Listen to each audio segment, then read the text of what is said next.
11, 12ஆம் வகுப்பு மாணவர்களுக்கு மதிய உணவு திட்டத்தை அரசு கொண்டுவர வேண்டும் என மருத்துவ படிப்பில் சேர இடம் கிடைத்த அரசு பள்ளி மாணவர் ஒருவர் வேண்டுகோள் விடுத்துள்ளார். அரசு பள்ளி மாணவர்களுக்கான 7.5 விழுக்காடு இடஒதுக்கீட்டில் புதுக்கோட்டை மாவட்டத்தில் 28 மாணவர்கள் மருத்துவ படிப்பில் சேர தேர்வாகியுள்ளனர். கந்தர்வக்கோட்டையைச் சேர்ந்த அரசு பள்ளி மாணவர் ஜனார்தனன் நீட் தேர்வில் 550 மதிப்பெண் பெற்று மருத்துவ படிப்பில் சேர தேர்வாகியுள்ளார். அவர் பள்ளி மேலாண்மை குழு சார்பில் பாராட்டி கௌரவிக்கப்பட்டார்.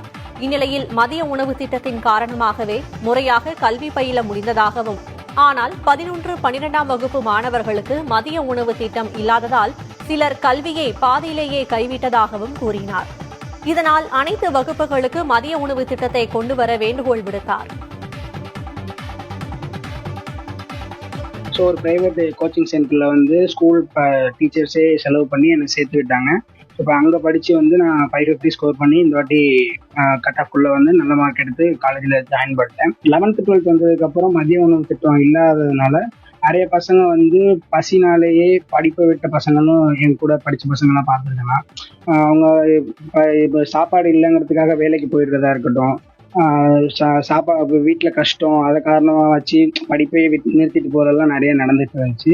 ஸோ அதனால் மாண்புமிகு முதலமைச்சருக்கு நாங்கள் வைக்கிற கோரிக்கை என்ன அப்படின்னா, மதிய உணவு திட்டத்தை 11th 12th பசங்களுக்கும் கொடுத்தீங்கன்னா ரொம்ப உதவியாக இருக்கும்.